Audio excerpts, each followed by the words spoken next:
નમસ્કાર, તમે જોઈ રહ્યા છો શ્રી દર્શન વિદ્યાલયની યુટ્યુબ ચેનલ.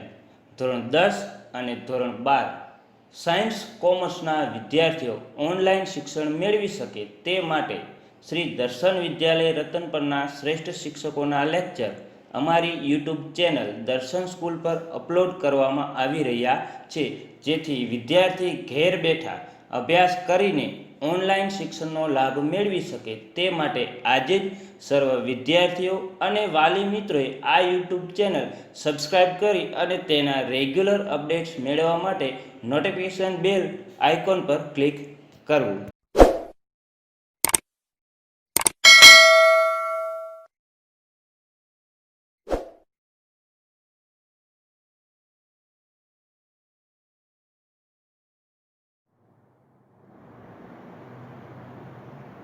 નમસ્કાર વિદ્યાર્થી મિત્રો, હું જયેશ વિસેતાપરા દર્શન વિદ્યાલય તરફથી આપ સૌનું હાર્દિક સ્વાગત કરું છું. આજે આપણે ધોરણ 10 વિજ્ઞાન પાઠ 6 એમાં આપણે આજે ભણવાનું છે મનુષ્યનું પાચન તંત્ર. બોર્ડ ઉપર આકૃતિ દોરેલી છે મનુષ્યના પાચન તંત્રની. સૌપ્રથમ તો પાચન તંત્ર આપણે ભણતા પહેલા આપણને ખબર હોવી જોઈએ કે પાચન તંત્ર સાથે કયા કયા અંગો જોડાયેલા છે. આકૃતિની અંદર આપણે જોઈએ કે સૌપ્રથમ જીભ ક્યાં આવેલી હોય તો કે મુખની અંદર. કૌંસમાં મેં લખેલું છે મુખ ગુહા. ગુહા એટલે ગુફા. આમ કે આ મોટો ખોલો એટલે અંદર દાંત, જીભ અને અંદર જે કોળો ભાગ જે રહ્યો એને કહેવાય મુખ ગુહા, અથવા તો આપણે એને મુખ પણ કહીએ છીએ. હવે ત્યાર પછી છે અંડળી. અંડળી જોડાયેલી હોય જઠરની સાથે. જઠર એનો આકાર તમે જો તો જે જેવો દેખાય. જઠર છે એ સીધું જોડાયેલું હોય નાના આંતરડા સાથે. હવે નાના આંતરડાનો આ જે શરૂઆતનો છેડો છે એ શરૂઆતનો છેડો પક્વાશય તરીકે ઓળખાય. જે શરૂઆતનો છેડો જે રહ્યો આ નાના આંતરડાનો શરૂઆતનો છેડો એ ઓળખાશે પક્વાશય તરીકે. એ નાનું આંતરડું છે એ ઉદરીય ગુહામાં એટલે કે પેટમાં ગુચડામાં એ રીતે આવેલું હોય છે. એનો બીજો છેડો જે રહ્યો એ મોટા આંતરડા સાથે જોડાયેલો હોય છે. જો વચ્ચે આ જે નિશાની તમને દેખાય એ નાના આંતરડાની છે. અહીંથી એ મોટા આંતરડા સાથે જોડાયેલું.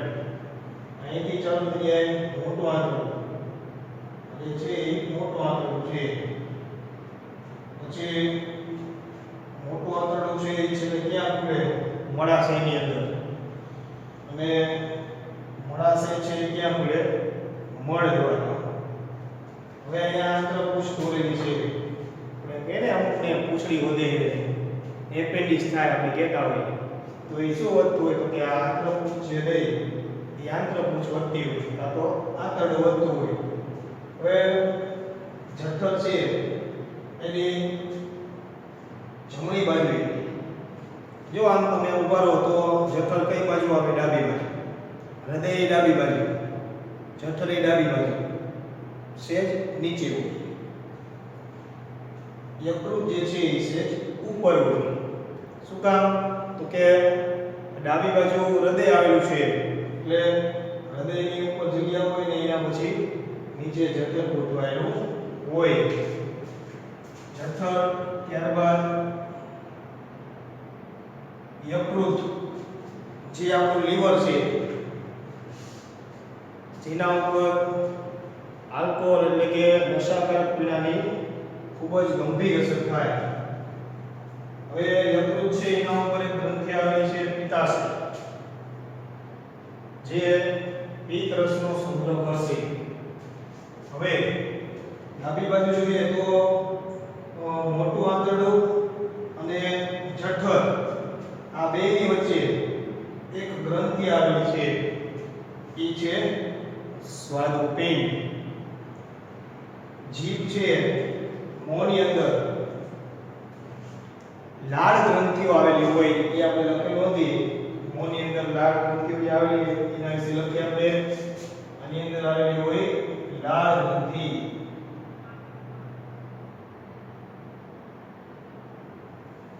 ત્રણ જોડ લાળ ગ્રંથિઓ આવેલી હોય. કેટલી લાળ ગ્રંથિઓ હોય મિત્રો? ત્રણ જોડ. ત્રણ જોડ એટલે એક જોડ એટલે કેટલી થાય? બે.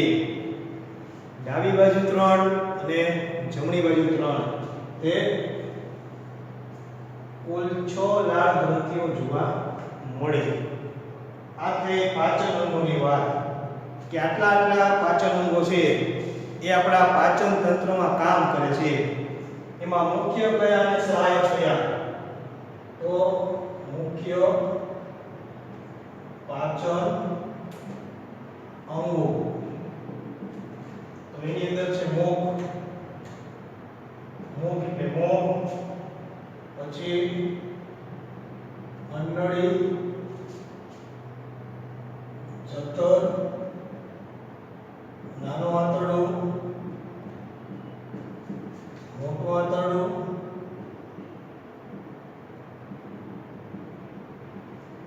મોળાશય, મળદ્વાર. આટલા આપણા મુખ્ય પાચન અંગો છે. હવે સહાયક પાચન અંગો કયા? તો સહાયક પાચન અંગો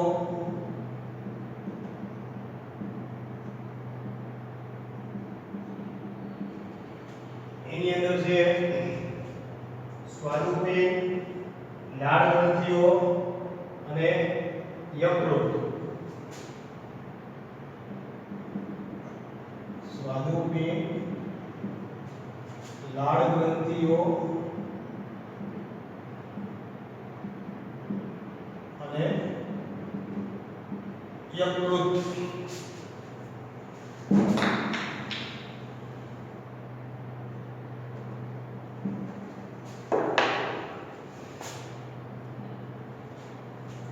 કેવી રીતે પાચનની શરૂઆત થાય કે આપણે સૌ જાણીએ છીએ ખોરાક આપણે મોંમાં મૂકીએ છીએ, મુખ અથવા તો મોં.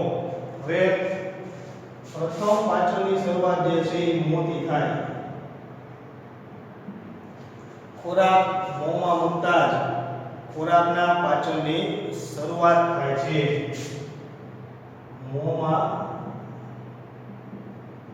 ખોરાક મૂકતા જ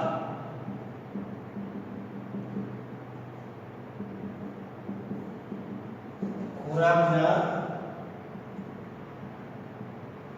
પાચનની શરૂઆત થાય છે.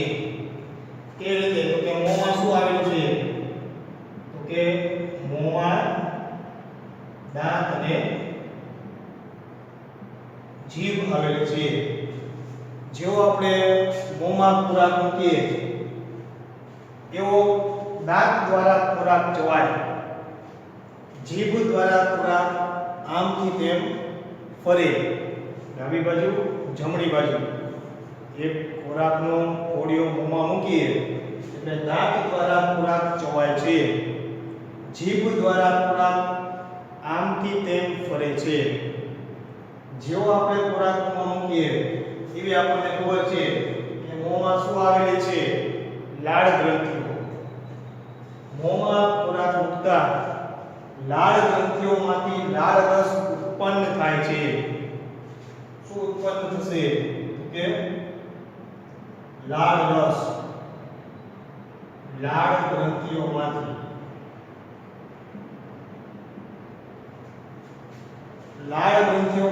લાળ રસ ઉત્પન્ન થાય છે. આ લાળ રસ શેમાં ભળશે? ખોરાકમાં. લાળ રસ જે રહ્યો ઈ ભળશે ખોરાકમાં. લાળ રસ ભળશે એટલે ખોરાક કેવો બનશે? પોચો બનશે. એટલે ખોરાક જે છે એ કેવો બની જશે? પોચો બને. જીભ છે એ લાળ રસ ભેળવવાનું પણ કામ કરે છે. ખોરાકને આમથી તેમ ફેરવે અને લાળ રસ ભેળવવાનું પણ કામ કરે.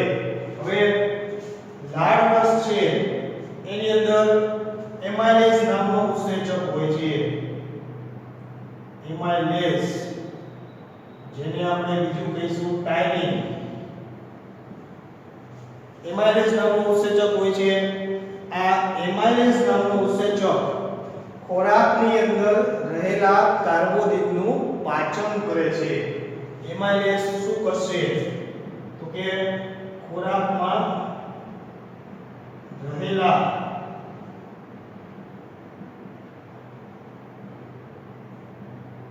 કાર્બોદિતનું પાચન. લાળ રસ માં રહેલ એમાઇલેઝ નામનું ઉત્સેચક, એમાઇલેઝ શું છે તો કે ઉત્સેચક છે. એમાઇલેઝ નામનું ઉત્સેચક હોય છે જે ખોરાકમાં રહેલા કાર્બોદિતનું પાચન કરે છે. એટલે આપણે કીધું કે મોંમાં ખોરાક મૂકતા પાચનની શરૂઆત થાય. તે યાદ રાખો. અને એવો પ્રશ્ન પૂછાય કે ખોરાકના પાચનની શરૂઆત ક્યાં થાય છે અથવા ક્યાંથી થાય છે તો મોંમાંથી. અને મોંમાં ખોરાકનું કયા ઘટકનું પાચન થાય તો મોંમાં ખોરાકના કાર્બોદિત ઘટક છે એ કાર્બોદિત ઘટકનું પાચન થાય છે. શું થાય તો કે કાર્બોદિત છે એ કાર્બોદિતનું શર્કરાની અંદર રૂપાંતર થાય. એમાઇલેઝ નામનું ઉત્સેચક પડે એટલે એની અંદર કાર્બોદિતનું પાચન કરે, એનું શર્કરાની અંદર રૂપાંતર કરશે. તો આ રીતે ખોરાકના પાચનની શરૂઆત મોંથી થાય છે. અંશતઃ કાર્બોદિતનું પાચન થાય.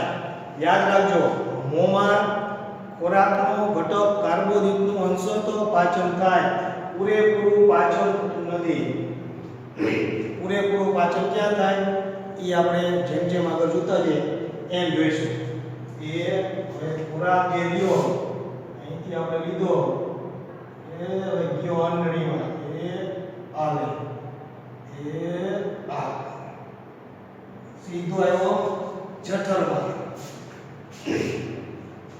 આંતરડીમાં કોઈ પણ ઘટકનું પાચન થતું નથી.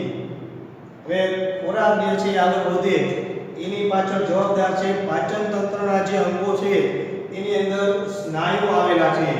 અને આ સ્નાયુઓ લયબદ્ધ સંકોચન અને વિકોચન પામે છે. એને કારણે ખોરાક છે એ એક અંગમાંથી બીજા અંગમાં આગળ વધે છે. આંતરડી છે એમાં કોઈ પણ ઘટકનું પાચન ન થાય. ખોરાક જે રહ્યો હવે સીધો ઉલટ કરતો સીધો જઠરમાં. બધો ખોરાક જે રહ્યો ક્યાં આવી છે જઠરની અંદર. હવે જેવો જઠરમાં ખોરાક આવશે એટલે જઠરની ગ્રંથિઓ છે એ સક્રિય બનશે. હવે કોની વાત આવશે મિત્રો? જઠરની. હવે વાત આવશે જઠર. આંતરડીમાંથી ખોરાક જઠરની અંદર આવી ગયો. જઠરની અંદર ખોરાક આવે એટલે જઠર છે એમાંથી જઠર રસ ઉત્પન્ન થાય. જઠરની દિવાલમાં શું આવેલું છે મિત્રો? જઠર ગ્રંથિઓ. અને આ જઠર ગ્રંથિઓ શું ઉત્પન્ન કરશે? જઠર રસ. જઠર રસ ઉત્પન્ન કરશે. હવે આ જઠર રસ છે એની અંદર ત્રણ ઘટકો હોય. કયા ત્રણ ઘટકો? એક તો એની અંદર આવે HCl, એક આવે શ્લેષ્મ અને એક એની અંદર આવે પેપ્સિનોજન. ઉત્સેચક છે. જઠર હવે સક્રિય બનશે. જઠરની દિવાલમાં જઠર ગ્રંથિઓ આવેલી છે. આ જઠર ગ્રંથિઓ જઠર રસ ઉત્પન્ન કરે છે. એ જઠર રસની અંદર HCl, શ્લેષ્મ અને પેપ્સિનોજન હોય છે. આ HCl છે ઈ શું કરશે? આ મંદ HCl પણ એમ થાય HCl એટલે કે હાઇડ્રોક્લોરિક એસિડ. હા, HCl નું પૂરું નામ આપણને ખબર હોવી જોઈએ પાછી. HCl એટલે hydrochloric acid. Hydrochloric acid HCl નું પૂરું નામ છે. પણ કેવો હોય HCl? ઈ મંદ હોય. પણ એમ થાય આપણા જઠરમાં HCl ઉત્પન્ન થાય, આપણું જઠર વળગી જતું હોય છે અંદર, પણ એવું ન થાય. કઈ કેવો છે? મંદ છે. એટલે એ કઈ પ્રોસેસ ન થાય, એટલે ગભરાવાની જરૂર નથી. જઠરની અંદર ઉત્પન્ન થયેલો HCl ખોરાકમાં રહેલા બેક્ટેરિયાનો નાશ કરે છે. ખોરાકમાં રહેલા બેક્ટેરિયા નાશ કરે અને ખોરાકને કેવો બનાવશે? એસિડિક બનાવશે. એસિડિક બનાવશે. HCl ખોરાકમાં રહેલા બેક્ટેરિયાનો નાશ કરે છે અને ખોરાકને એસિડિક બનાવે છે. આપણો જો ગ્રંથિઓ અને આપણા શરીરની રચના જે રહી ને એ બહુ વિશિષ્ટ છે. કુદરતે બહુ ઝીણવટપૂર્વકનું સર્જન કર્યું છે. હવે HCl ઉત્પન્ન થાય તો HCl તો ઘણો ઉત્પન્ન થયો હોય, પૂર્ણ લોહરી થાય શું હોય અંદર, બરોબર? તો HCl વધારે ઉત્પન્ન થાય કારણ કે પાચન તો કરવું કે નહીં. તો HCl સામે રક્ષણ માટે ઉત્પન્ન થાય છે શ્લેષ્મ. શ્લેષ્મ છે એ શું કરશે? HCl ની સામે રક્ષણ આપશે. HCl સામે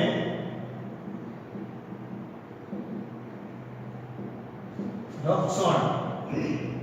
જે મંદ HCl ઉત્પન્ન થયું હોય એની સામે જઠરની દિવાલને કઈ નુકસાન ન થાય એના માટે શ્લેષ્મ ઉત્પન્ન થાય અને એ શ્લેષ્મ મંદ HCl સામે આપણને રક્ષણ આપે છે. એટલે એક કાકરે બે પક્ષી એવી વાત થઈ. HCl ઉત્પન્ન થાય અને જઠરની દિવાલને રક્ષણ પણ આપે.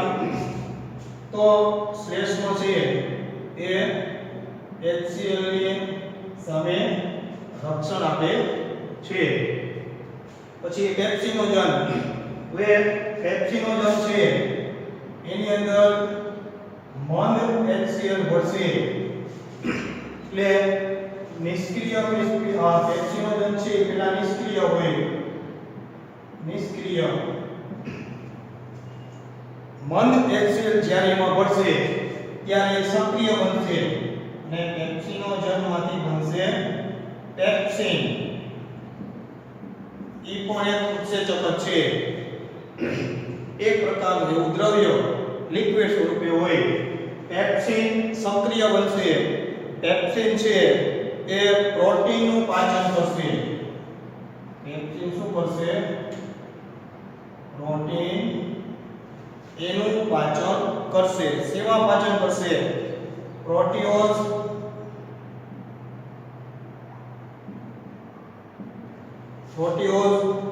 પ્લસ પેપ્ટોન.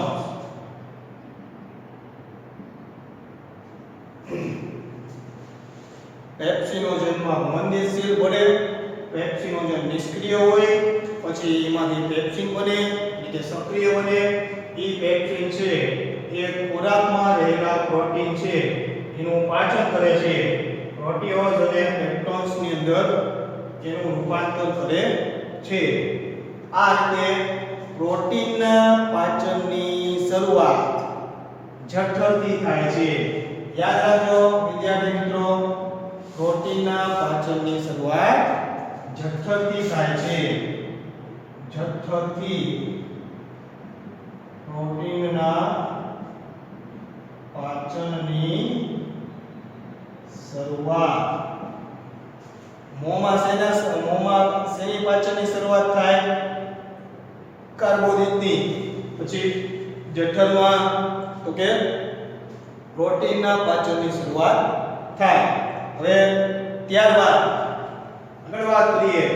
હવે અહીંયા પ્રોટીનનું પાચન થઈ જાય પછી ખોરાક જે છે એ આગળ વધે છે. ખોરાક પ્રોટીનનું પાચન થઈ જાય પછી આગળ વધશે. હવે ખોરાક ક્યાં જશે? તો કે જઠરમાંથી ખોરાક જે છે આગળ વધશે. એ હવે તો આ એ નાના આંતરડાનો શરૂઆતનો ભાગ જે છે એને આપણે કહીએ છીએ પક્વાશય. નાના આંતરડાના 3 ભાગ છે: પક્વાશય, મધ્યાંત્ર અને શેષાંત્ર. નાના આંતરડું છે એના 3 ભાગ છે. ખોરાક જે રહ્યો અહીંયા જો મેં મીંડા કરેલા એ ખોરાક તમારે સમજી લેવાનો. અહીંથી ખોરાક જે છે એ સીધો નાના આંતરડામાં ગયો. યાદ રાખો વિદ્યાર્થી મિત્રો, સૌથી વધારે સમય ખોરાક નાના આંતરડાની અંદર રહે છે. શેમાં? નાના આંતરડામાં સૌથી વધારે સમય ખોરાક રહે. હવે જ્યારે ખોરાક નાના આંતરડાની અંદર જાય ત્યારે સહાયક પાચન અંગો સક્રિય બને. એકની તો વાત આપણે કરી દીધી, લાળ ગ્રંથિઓની. હવે કયા બાકીના સહાયકમાં? સ્વાદુપિંડ અને યકૃત. તો યકૃત છે એમાંથી પિત્ત રસ ઉત્પન્ન થાય છે. જેવો ખોરાક જઠરમાંથી આગળ વધશે તેવો યકૃતમાંથી પિત્ત રસ ઉત્પન્ન થશે અને એ પિત્ત રસ ક્યાં સંગ્રહ પામશે? પિત્તાશયમાં. પિત્ત રસ ઉત્પન્ન થાય,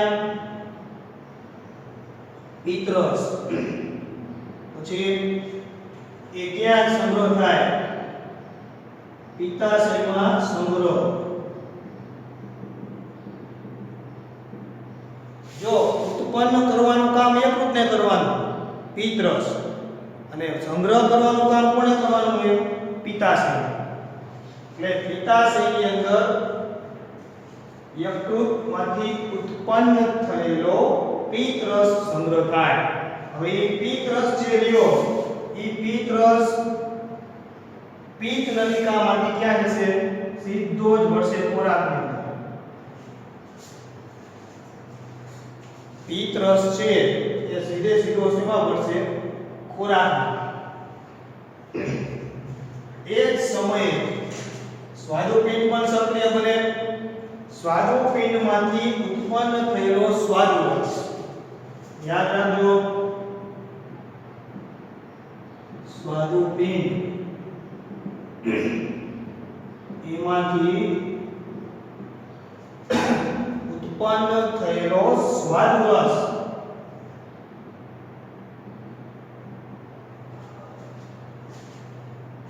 ખોરાકની અંદર ભળે છે. હવે પિત્ત રસ છે એનું કાર્ય આવશે તો પિત્ત રસ શુકાન કરે. જો આ બધું ક્યાં વહે પછી છેલ્લે બધાય રસ ભળી ક્યાં વહે છે? સીધા નાના આંતરડાની અંદર. નાના આંતરડામાં ખોરાક ગયો, નાના આંતરડામાં પિત્ત રસ ગયો, નાના આંતરડાની અંદર સ્વાદુ રસ ગયો. એટલે હવે કામ ચાલુ થાય પિત્ત રસનું. પિત્ત રસ છે એ ચરબીના મોટા ગોળકોને નાના ગોળકોમાં ફેરવે છે. ચરબીના મોટા ગોળકોને નાના ગોળકોમાં ફેરવે છે. ચરબીના મોટા મોટા ગોળા જે હોય ખોરાકની અંદર એને ફેરવશે નાના ગોળકોની અંદર. તો આ જે ક્રિયા થઈ એને કહેવાય તૈલોદીકરણ.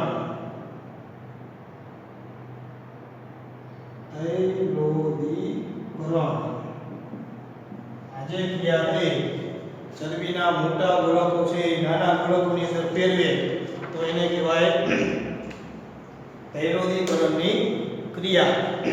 હવે એ ઉપરાંત ખોરાક જે જઠરમાં હતો ત્યારે કેવો હતો? એસિડિક હતો. એટલે ખોરાકને કેવો બનાવી નાખશે?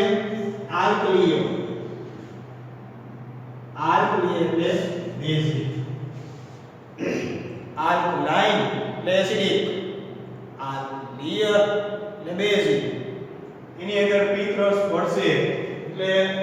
ખોરાક છે એ કેવો બનશે આલ્કલીય બનશે ખોરાક છે એ આલ્કલીય બને છે એ ઉપરાંત સ્વાદુપિંડમાંથી જે ઉત્સેચકો ઉત્પન્ન થાય છે એ ઉત્સેચકો કાર્ય કરી શકે ચરબીના ગોળકોને એટલે નાના ગોળકોની અંદર ફેરવે હવે પિત્ત રસનું કામ અહીંયા પૂરું થઈ જાય પછી ચાલુ થાય કામ સ્વાદુ રસ છે એની અંદર ત્રણ ઉત્સેચકો આવેલા છે એમાઇલેઝ ટ્રિપ્સિન અને લાઇપેઝ યાદ રાખજો ઉત્સેચકોના નામ એમાઇલેઝ યાદ રાખો આ બધી ક્રિયા ક્યાં થાય છે નાના આંતરડાની અંદર ઉલટા નહીં એમાઇલેઝ ટ્રિપ્સિન અને ત્રીજું છે લાઇપેઝ સંપૂર્ણ પાચનની ક્રિયા નાના આંતરડામાં પૂરી થઈ જાય છે ખોરાકમાં રહેલા બધા જ ઘટકો નાના આંતરડાની અંદર પાચન થઈ જાય છે નાના આંતરડામાં પાચનની ક્રિયા શું થઈ જાય પૂરી થઈ જાય હવે એમાઇલેઝ છે એ શેનું પાચન કરે તો કે એમાઇલેઝ છે એ ખોરાકમાં રહેલા કાર્બોદિતનું પાચન કરે છે એમાઇલેઝ કાર્બોદિતનું પાચન પ્રોટીન એનું પાચન કરશે ટ્રિપ્સિન અને લાઇપેઝ છે એ લાઇપેઝ ચરબીનું પાચન કરશે કેવી રીતે જોઈએ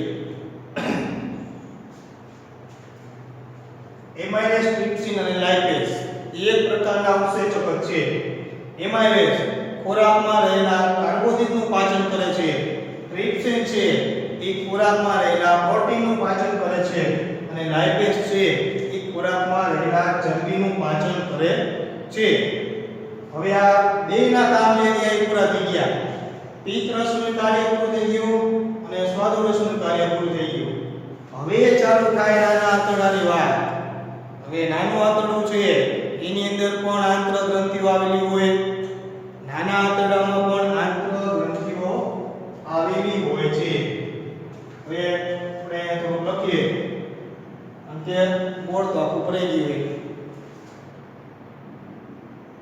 નાનું આંતરડું જેવી રીતે જઠરની અંદર જઠર ગ્રંથિઓ આવેલી હોય એવી જ રીતના નાનું આંતરડું છે એની અંદર પણ આંત્ર ગ્રંથિઓ આવેલી હોય આંત્ર ગ્રંથિઓ હવે આ આંત્ર ગ્રંથિઓ છે એ જે સ્વાદુરસ ખરા ઘટકો છૂટા પડ્યા એનું રૂપાંતર કરશે કયું રૂપાંતર તો કાર્બોદિત છે કાર્બોદિત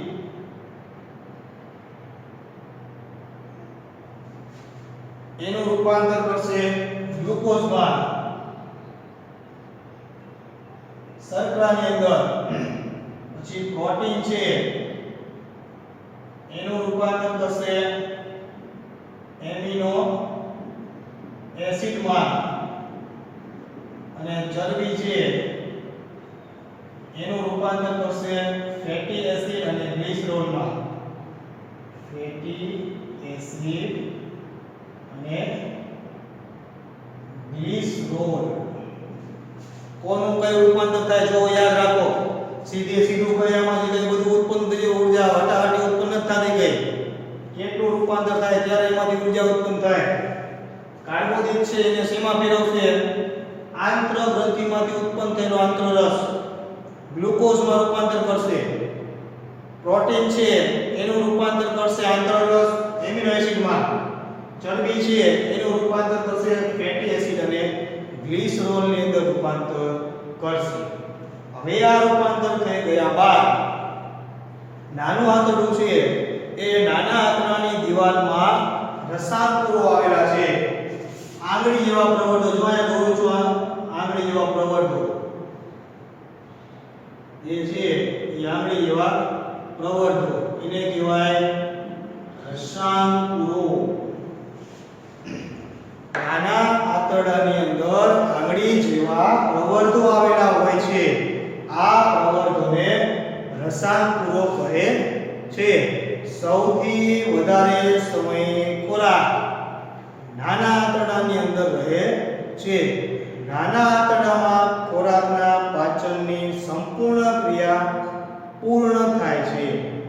હવે છેલ્લે આપણે એમ કીધું કે કાર્બોહાઈડ્રેટ, ગ્લુકોઝમાં પ્રોટીન, એમિનો એસિડમાં ચરબીનો, ફેટી એસિડ અને ગ્લિસરોલિન. હવે આ જે ઘટકો છે એ ક્યાં શોષાશે? રસાંકુરોમાં. રસાંકુરો છે એ રક્તવાહિનીઓ ધરાવે છે.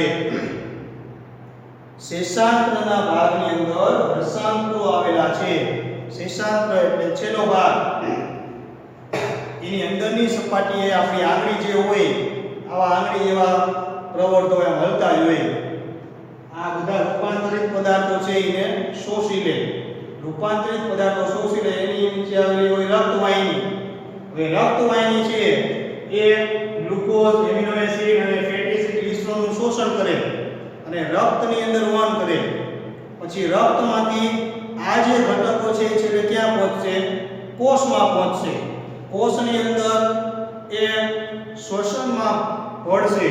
શ્વસનમાં ભળશે મીન્સ કે એમાં ઓક્સિજન ભળશે અને ઓક્સિજન ભળશે એટલે એમાંથી ઊર્જા ઉત્પન્ન થશે. આ રીતે આપણા શરીરની અંદર પાચનની ક્રિયા થાય છે. હવે તો કે એનાથી આપણે વાત કરીએ સંપૂર્ણ પાચન થઈ ગયા બાદ હવે શું? તો કે નાના આંતરડામાંથી ખોરાક ક્યાં જશે? આગળ તો કે મોટા આંતરડાની અંદર ખોરાક જશે. જે કઈ અપાચિત ખોરાક છે એ મોટા આંતરડામાં જશે. હવે અહીંથી ખોરાક જે રહ્યો એ મોટા આંતરડાની અંદર જાય. યાદ રાખો વિદ્યાર્થી મિત્રો, મોટા આંતરડાની લંબાઈ 1.5 મીટર છે. નાના આંતરડાની લંબાઈ 6.5 મીટર છે. બે પ્રશ્ન જે છે એ પૂછાઈ જવા છે. નાનું આંતરડું તો કે 6.5 મીટર, મોટું આંતરડું તો કે આપણે જ્યાં નામ લખેલું છે ત્યાં દર્શાવીએ 1.5 મીટર. કેવી રીતે ઈ ગોઠવાયેલું હોય? 50 સેન્ટીમીટર ઊભું, 50 સેન્ટીમીટર આડું, વળી પાછું 50 સેન્ટીમીટર ઊભું. એવી રીતે 1.5 મીટર જેટલીની લંબાઈ જોવા મળશે. હવે બધું પાચન થઈ ગયું. હવે જે ખોરાક વધ્યો અપાચિત ખોરાક, ઈ ખોરાક સીધો જશે મોટા આંતરડામાં. મોટા આંતરડામાં ફક્ત પાણીનું જ શોષણ થાય છે. મોટા આંતરડાની અંદર પાણીનું શોષણ થાય. ત્યાંથી ખોરાક છે ક્યાં જશે? મળાશયની અંદર.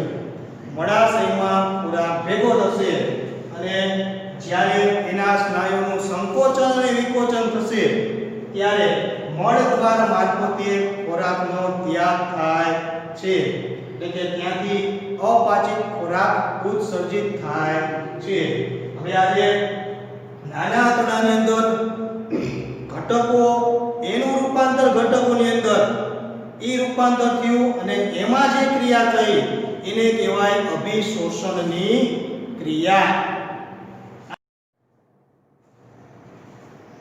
રસાંકુરો છે એ નાના આંતરડાની અંદર આવેલા હોય અને એની અંદર ઘટકોનું શોષણ થાય.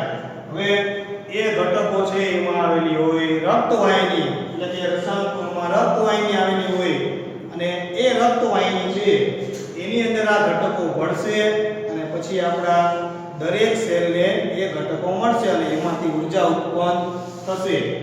આ રીતે એમાંથી ખોરાકની અભિશોષણની ક્રિયા થાય. શોષણ, એનું શોષણ એને કહેવાય અભિશોષણ.